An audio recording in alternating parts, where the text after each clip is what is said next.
This is a chronology of Mormonism. In the late 1820s, founder Joseph Smith, founder of the Latter-day Saint movement, announced that an angel had given him a set of golden plates engraved with a chronicle of ancient American peoples, which he had a unique gift to translate. In 1830, he published the resulting narratives as the Book of Mormon and founded the Church of Christ in Western New York, claiming it to be a restoration of early Christianity. Moving the church to Kirtland, Ohio in 1831, Joseph Smith attracted hundreds of converts, who were called Latter-day Saints. He sent some to Jackson County, Missouri to establish a city of Zion. In 1833, Missouri settlers expelled the Saints from Zion, and Smith's paramilitary expedition to recover the land was unsuccessful. Fleeing an arrest warrant in the aftermath of a Kirtland financial crisis, Smith joined his remaining followers in far west Missouri, but tensions escalated into violent conflicts with the old Missouri settlers.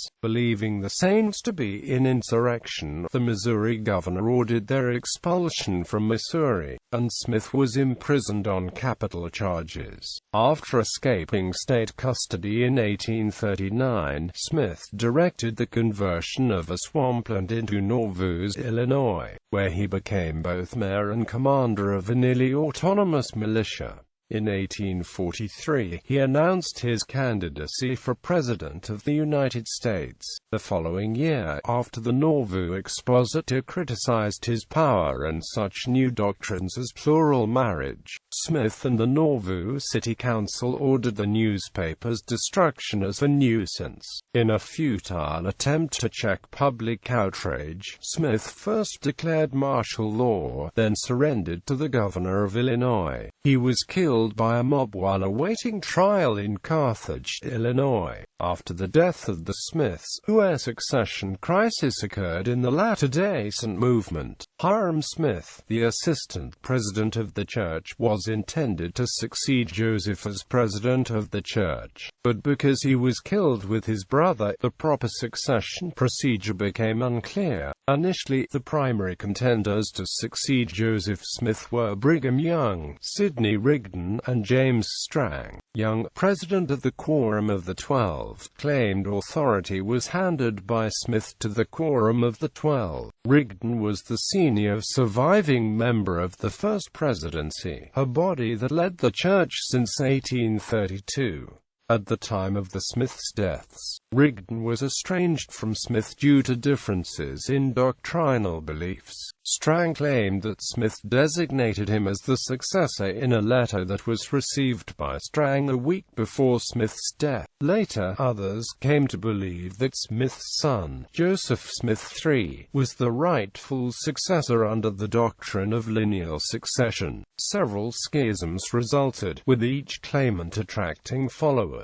The majority of Latter-day Saints followed Young. These adherents later emigrated to Utah Territory and continued as the Church of Jesus Christ of Latter-day Saints. Rigdon's followers were known as Rigdonites, some of which later established the Church of Jesus Christ. Strang's followers established the Church of Jesus Christ of Latter-day Saints. In the 1860s, those who felt that Smith should have been succeeded by Joseph Smith III established the reorganized Church of Jesus Christ of Latter-day Saints, which later changed its name to Community of Christ. Under Brigham Young, the LDS Church orchestrated a massive overland migration of Latter-day Saint pioneers to Utah, by wagon train and, briefly, by handcart. The apostles directed missionary preaching in Europe and the United States, gaining more converts who then gathered to frontier Utah. In its remote settlement, the church governed civil affairs and made public its practice of plural marriage. As the federal government asserted greater control over Utah, relations with the Mormons inflamed, leading to the Utah War and the Mountain Meadows Massacre. Mormon polygamy became a major political issue, with federal legislation and judicial rulings curtailing Mormon legal protections and delegitimizing the Church. Eventually, the Church issued a manifesto discontinuing polygamy, which paved the way to Utah statehood and realignment with mainstream American society.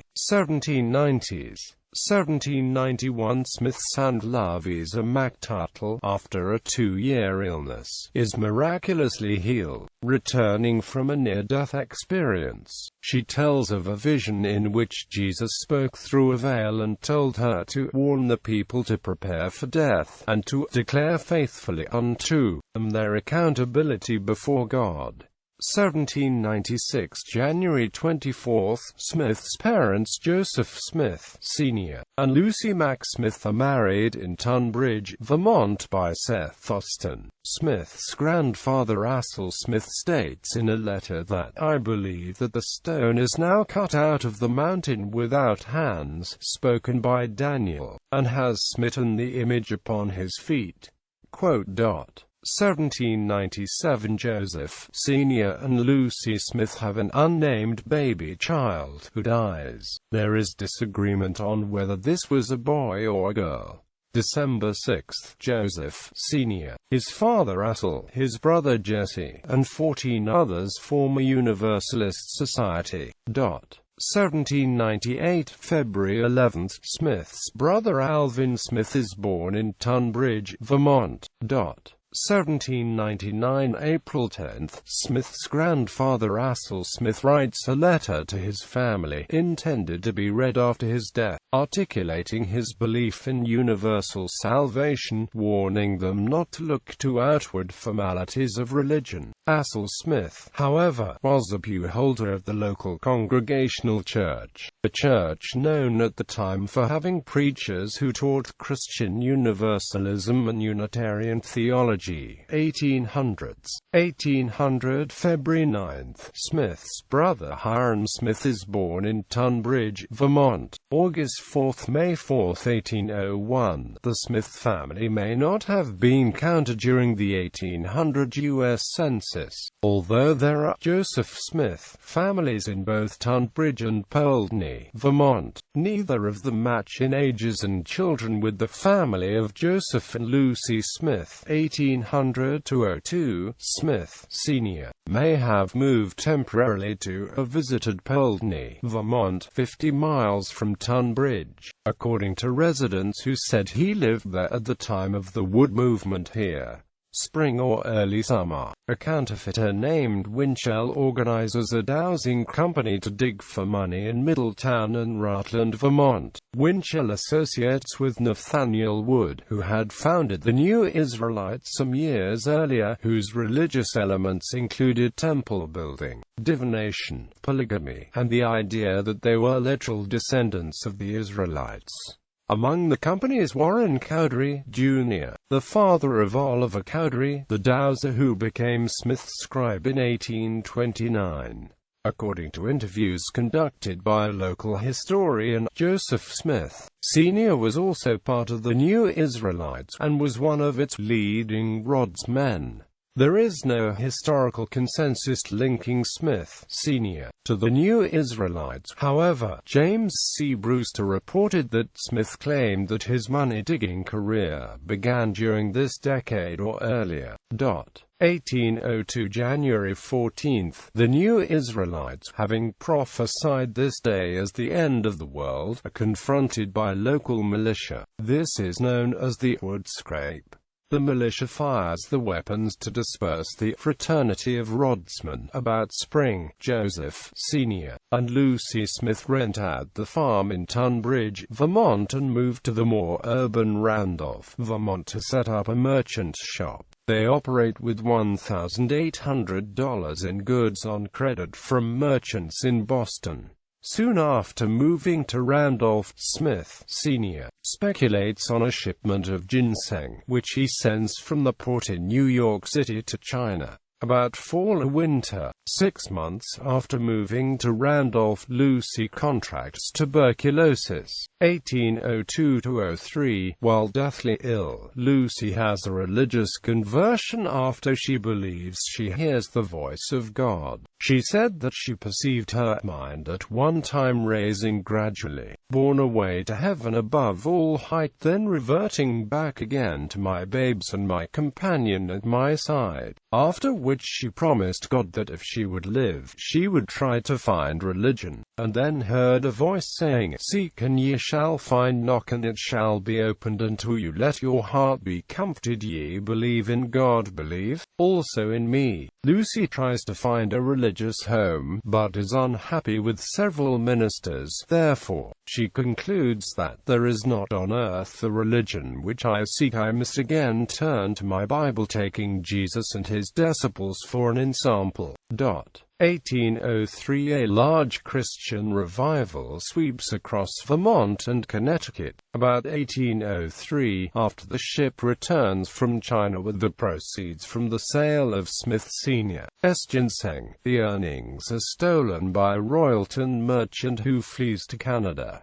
Joseph Sr. and Lucy Smith move from Royalton back to Tunbridge, Vermont. The Smiths must sell the farm in Tunbridge to cover the debts to Boston merchants, and they thereafter become poor tenants. May 17. Smith's sister Sophronia is born in Tunbridge. 1803–04. Lucy attends meetings at a Methodist church, and Smith Sr. went a few times to gratify, for he had so little faith in the doctrines taught by them that my feelings were the only inducement for him to go. 1803–04. Hearing that Joseph Sr. is attending Methodist meetings, Smith's Universalist grandfather Asel Smith appears at his door, throws Thomas Paine's Age of Reason into the house, and angrily demands that Smith Sr. read it until he believes it. He also suggests that Smith Sr. ought not let Lucy attend the meetings. As a result, the Smiths stop attending Methodist church meetings. 1803–04. Lucy Mack Smith visits a grove near Tunbridge to pray about her husband's rejection of organized religion. When she returns home and goes to sleep that night, she has a vision that Smith Sr. would eventually accept the pure and undefiled gospel of the Son of God. 1804. About 1804, the Smiths moved from Tunbridge to Royalton, Vermont, where they resided a few months. August 27, Smith's maternal grandfather Solomon Mack purchases property in Sharon, Vermont. 1804–05. Joseph Sr. and Lucy moved to Sharon, Vermont, where they rent the farm of Lucy's father while Joseph Sr. cultivates crops in the summer and teaches school in the winter. Solomon Mack likely lives with them. 1805. December 23. Smith is born in Sharon, Vermont to Joseph Smith Sr.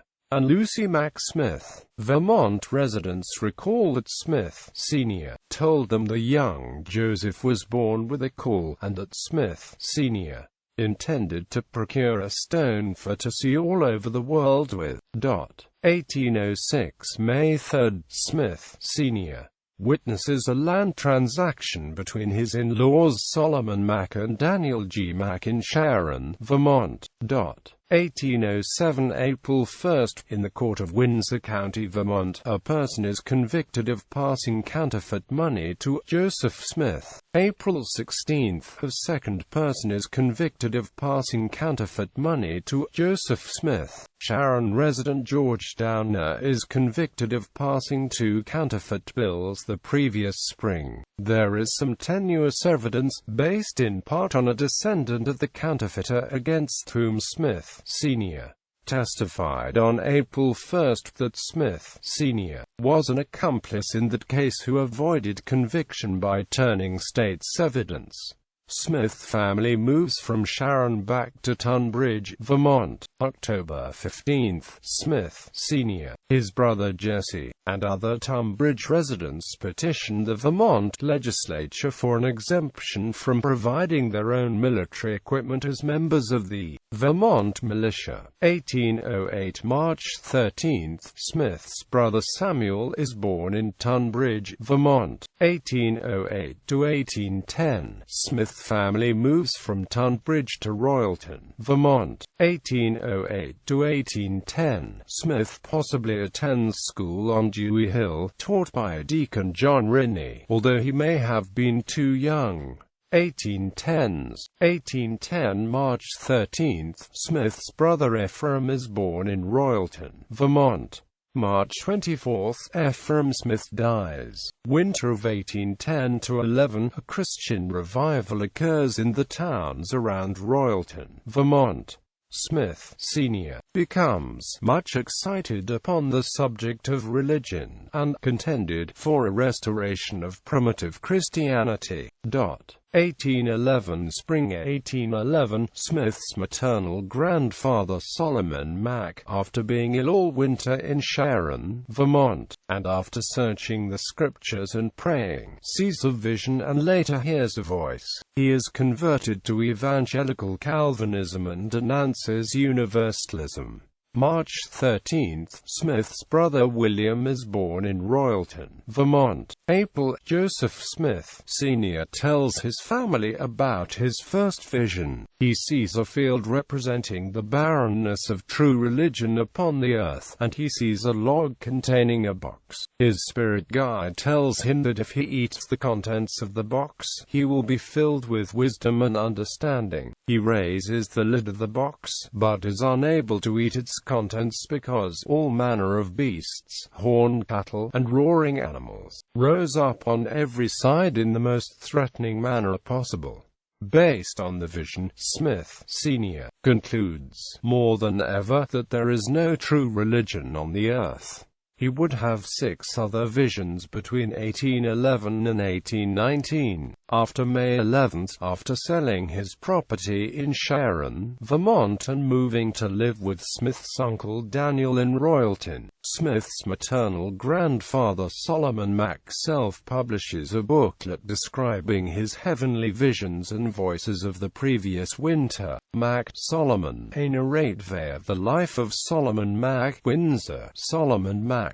1812 After May, Smith family moves from Royalton, Vermont to Lebanon, New Hampshire. After May, Joseph Smith, Sr., has his second vision, in which he saw a barren field representing the desolate world, a narrow path, a stream with a rope running along its bank leading to a beautiful tree bearing a fruit whiter than snow that was delicious beyond description. While eating, he thought, I cannot eat this alone, I must bring my wife and children, that they may partake with me. Thus, he brought his family to eat the fruit. However, there was a spacious building across the valley where the tree was, filled with finely dressed people looking down and mocking Smith's family. Smith's spirit guide said that the fruit represented the pure love of Christ. The guide said that the spacious building represented Babylon, and it must fall. Winter of 1812-13, Smith and his siblings contract typhoid fever, and Smith acquires osteomyelitis in his leg. He has surgery to remove infected bone, causing him to hobble on crutches at least until 1816. 1813 About 1813, Smith stays with his uncle Jesse Smith in Salem, Massachusetts while recovering from his leg operation. July 8, Smith's sister Catherine is born in Lebanon, New Hampshire. 1815 By May, Smith family moves to Norwich, Vermont, and the first year of crops fails. They survive by selling fruit. 1816 March 15, the Smith family is warned out of town in Norwich, Vermont. Joseph Smith, Sr., relates to his family his third vision, in which he was lame, but his spirit guide sent him through a garden amidst 12 wooden images of giants. After each of the wooden giants sequentially bowed toward him in obeisance, he was healed. March 25. Smith's brother Don Carlos is born. Summer, New England and other areas experience a climate abnormality known as the year without a summer. 1816 to 1817. Palmyra experiences a large Christian revival. Fall. Smith Sr. moves to the village of Palmyra, New York. 1817 January. Lucy Mack Smith and the remainder of the family moved to Palmyra, where they live in a small house on Main Street. Abt. 1817. Smith Sr. opens a cake and beer shop in Palmyra, selling gingerbread, pies, boiled eggs, root beer, and other like notions of traffic, and peddles these on the street from a hand cart during Independence Day celebrations and military training days. A journalist who visited the area in 1831 wrote in his notes that Smith Sr. was a vendor, made gingerbread and butter mince and amp C. He said, in this article, he was a considerable speculator, having on hand during a fall of price no less than 2 baskets full. What the dividends were I could not learn, but they used considerable molasses, and were against the duty on that article. Abt. 1817. Influenced by the Christian revivals of 1816 to 17, Smith later recalls, "At about the age of 12 years my mind became seriously impressed with regard to the all-important concerns for the welfare of my immortal soul, which led me to searching the Scriptures, believing as I was taught, that they contained the Word of God, thus applying myself to them, and my intimate acquaintance with those of different denominations led me to marvel exceedingly, for I discovered that they did not adorn, instead of adorning the profession, by holy walk and godly conversation agreeable to what I found contained in that sacred depository." 1817 to 19. In Palmyra, Smith Sr. and his oldest sons take occasional day jobs, such as gardening, harvesting, and well digging, to supplement their income. Lucy Mack Smith sets up a business selling painted oilcloth coverings. April. Joseph Smith Sr. is listed on the local road list as living in Palmyra Village, on Road District 26. 1817 to 21. During some period between these years, Smith visits the office of the Palmyra Register weekly and buys a newspaper for his father. December. Joseph Smith joins the Masonic Lodge in nearby Canandaigua, New York. 1818 April. Joseph Smith Sr. family is living in Palmyra Village. Mayor Joseph Smith Sr. relates to his family his sixth vision. Smith Sr. rushes toward a meeting house where multitudes of other people are entering, but just as he arrives there, the door shuts before him. The porter tells him that he must be barred entry to satisfy justice. After praying for forgiveness of sins, the mercy of Jesus satisfied the needs of justice and he was allowed entrance.